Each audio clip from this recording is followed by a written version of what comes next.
hindi lang naman siya basta organization lamang na ang gusto ay magbigay lang ng educational assistance, ganyan. Ang gusto niya kasi baguhin yung buhay ng bata. Kung magkaroon ako ng kakayahan na tumulong, ganun din po ang gagawin ko. Na sana kahit isang bata man lang makatulong ako na makatapos talaga katulad ng anak ko.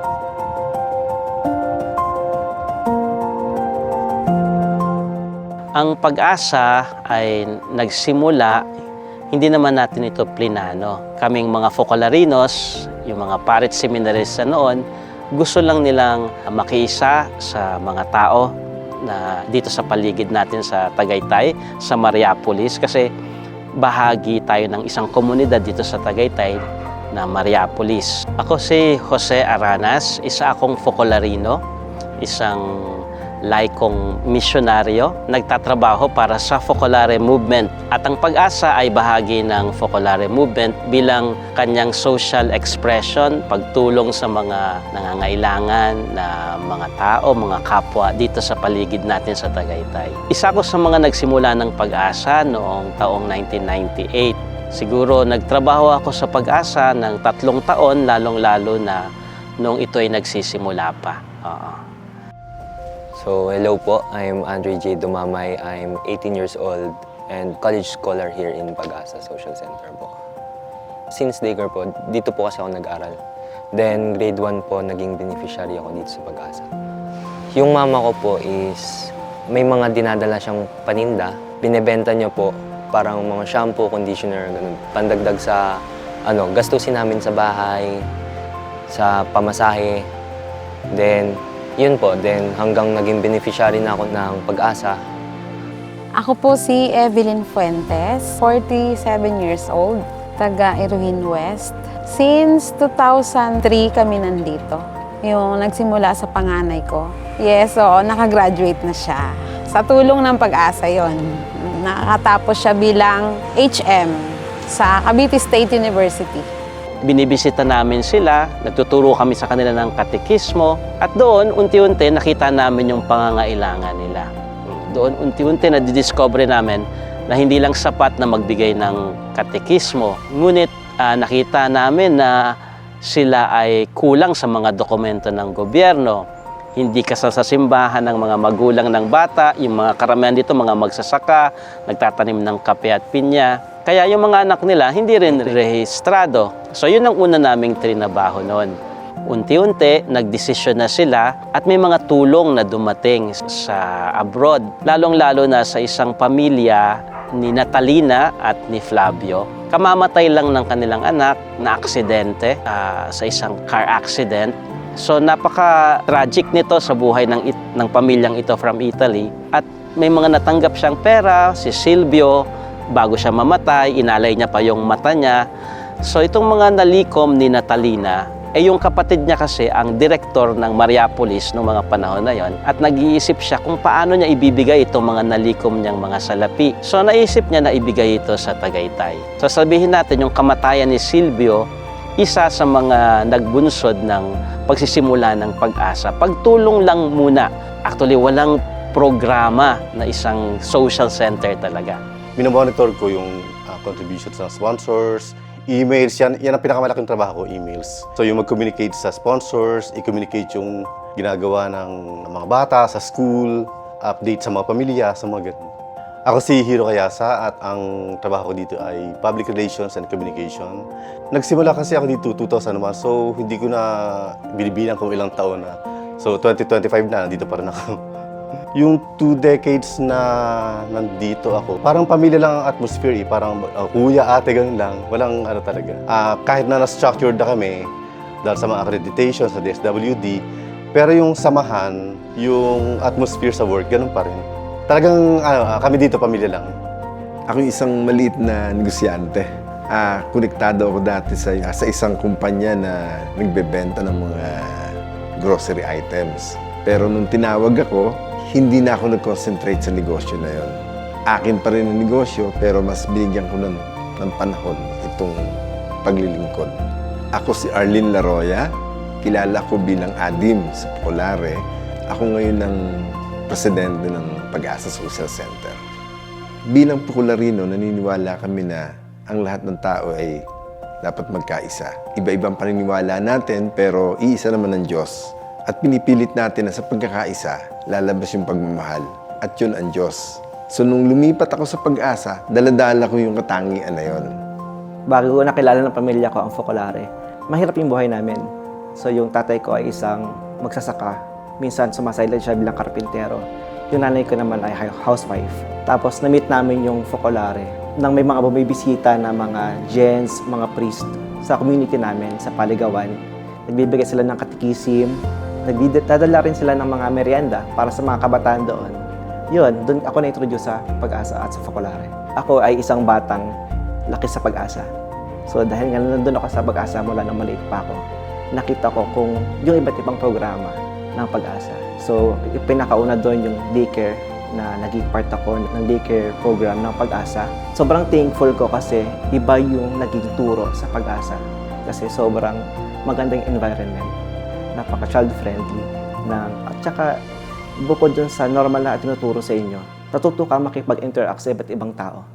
Doon ko nakilala yung sarili ko at mas na-enhance kung sino ako ngayon sa mga programa ng Focolare. Dati, nasasabi ko na mahihain ako.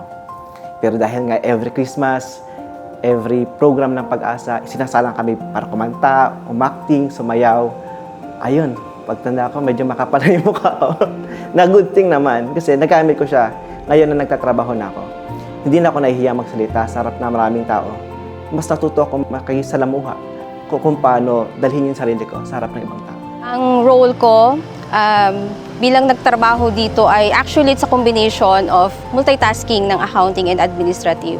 So it requires a balance talaga siya ng parang challenging job na dalawa yung ginaganapan mo and at the same time yung challenge na ma-deliver mo yung work mo para efficiently mabigay mo yung kung ano yung nirarapat para ma-deliver yung programs and services.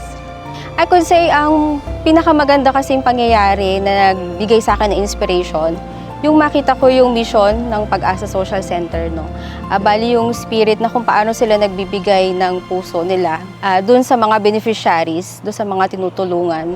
And nakita ko kung gaano yung impact nito doon sa mga taong naging part ng program. So masasabi ko isa yun na nag-motivate para magkaroon din ako ng desire na makapagtrabaho dito sa social center. At yun nga, umabot siya sa 13 years. Hanggang ngayon, nandun pa din yung drive ko na makatulong din, maging channel ng tulong para sa mga, kung sino mga nasasakupan ng Pag-asa. Malaking tulong ng Pag-asa. Financially. Kasi uwian ang anak ko, hindi siya nagbo-board. Oo. Ako naman, talagang nanggaling na naman talaga sa hirap. No? Hanggang ngayon, mahirap pa rin. Pero na-realize ko na tumutulong kami sa mga mahirap. Pero kung iisipin mo, ang dami pa palang mas mahirap sa mga tinutulungan namin. Kumbaga, kung magdadwell ka dun sa kalagayan mo ngayon bilang mahirap, okay, yun na yung end. Pero kung iisipin mo sa paligid, mas marami pa palang nahihirapan. Papatuloy akong bilang bahagi ng Pag-asa dahil naniniwala ako na ito ay isang gawain ng Diyos. Kapag kami problema, hindi naman nawawala sa isang organisasyon niya, lalo-lalo na yung pondo. Kahit na sa pagpa-planning pa lang, nakikita mo na kulang na ang yung gagastusin o pondo mo para sa buong taon. At the end of the year, marirealize mo sakto pala. Kaya hindi tayo dapat ma-stress dahil kung ito ay gawain ng Diyos, hindi niya pababayaan.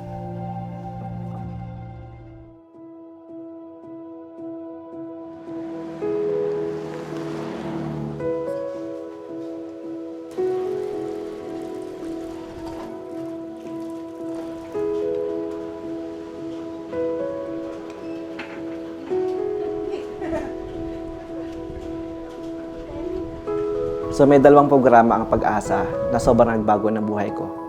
Una ay yung educational assistance nila. Nung bata kami, wala kaming kakayahan para mag-aral. Yung mga magulang ko, sapat lang ang kinikita para sa pangkain namin. At dahil sa Pag-asa Social Center, kahit papaano, nagkaroon ako ng pagkakataon na mag-aral hanggang sa kolehiyo. Alam naman natin na ang edukasyon, ito talaga ang susi para magkaroon ng magandang buhay yung mga kabataan natin. At alam namin yon, yung inspire mo sila na pumasok sa paaralan. Napakahirap nun. Yung sa medical nga po, sakto nga po na nagkasakit ako noon. Nagpa-medical po ako noon dito, then binigyan po nila ako ng libreng gamot. Siyempre, nabawasan din po yung namin para sa pambili ng gamot. Sunod naman po yung may mga formation po kami dito every Saturday, yung mga youth. Doon naman po sa formation, inaano po namin yung spiritual health po namin. Then, sunod naman po is yung feeding. Kapag Saturday po, may practice yung mga chatro. Inaanohan din po nila kami ng parang, pamerienda, ganun.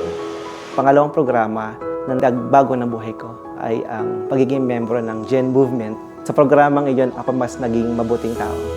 Una, ang para sa akin, spiritually, yung formation ng pag-asa. Hindi lang kasi sa mga bata yung formation na ginagawa nila. Meron din kasing mga parents education. So pati ang parents natuturuan din. Meron ding mga guidelines. Although kami naman nakakapagsimba, pero malaking tulong din yung parang may nagre-remind sa amin, katulad ni Pag-asa, na meron kaming mga guidelines na sinusunod. Sa mga bata, malaking tulong kasi nagiging mabuting tao sila.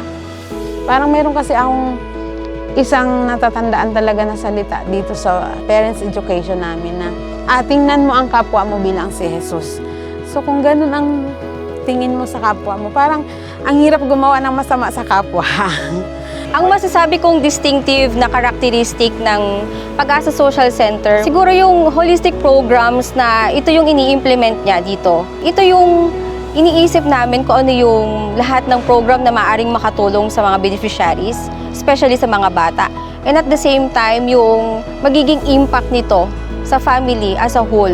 Hindi pwedeng sa bata lang nakatutok, kundi sa buong pamilya sapagkat yung bata kung saan siya naroroon, yun yung pagbibigay ng well-being niya at kung paano siya magiging ganap na tao, maging mabuting tao. Itong bayanihan nito pinormalize lang namin to be a program. Pero ito na yung resulta ng nung tinatawag namin, nagmahal ka sa kapwa mo, makikita mong impact na yan kapag nag-reciprocate na sila. Kung hindi pa nag-reciprocate, magmahal ka pa para ma-realize nila na ito pala yung pagmamahal. Not necessarily pabalik sa center ng pagmamahal, kundi kahit sa mga kasama nila o kalugar nila, pwede silang magmahal. Ito ngayon yung bayanihan. Kasi na-testing namin dati na merong bagyo, nagbigay lang kami ng materyales, nakita namin na sila nagtutulungan. Gagawin yung isang bahay, susunod gagawin yung isang bahay. Ginawa na lang naming formal ngayon na pinangalanan na namin ng bayanihan. Pero actually, nagsimula sa kanila yung nakita namin.